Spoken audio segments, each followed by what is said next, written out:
অনেক জিমে ট্রেনাররা ভুলবশত কি শিখায়, বিহাইন্ড দ্য প্রেস, আবার বিহাইন্ড দ্য পুল। তার মানে শোল্ডারের জন্য আমরা বারবেল দিয়ে পেছন দিকে প্রেস করি, আবার ল্যাট পুল ডাউন করার সময় আমরা কি করি, পেছন দিকে ল্যাট পুল ডাউন করি। সো এরা যারা এগুলো যারা করায় তাদের আমাদের বডির ফ্লেক্সিবিলিটি সম্বন্ধে কোনো ধারণাই নাই, অথবা ধারণা থাকলেও তারা ভুলবশত শিখায় না।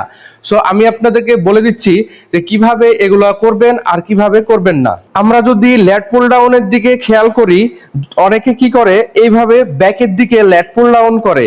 ল্যাট পুল ডাউন করার সময় কি হয়, আমাদের হাত আমাদের ফ্লেক্সিবিলিটির বাইরে চলে যায়, ফলে আমাদের শোল্ডারের উপরে বেশি প্রেসার পড়ে।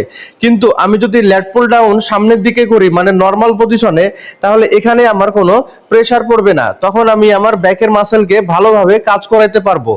সেম জিনিস শোল্ডারের ক্ষেত্রে হয়।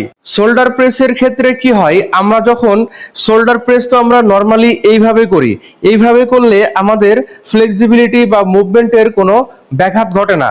যখনই আমরা এলবোটাকে এইভাবে পেছনের দিকে নিয়ে যাব, তখনই আমাদের এখানে একটা প্রেসার পড়বে। সো এইভাবে যদি আমরা করতে যাই, তখন আমাদের ইনজুরি হওয়ার সম্ভাবনা বেশি থাকবে।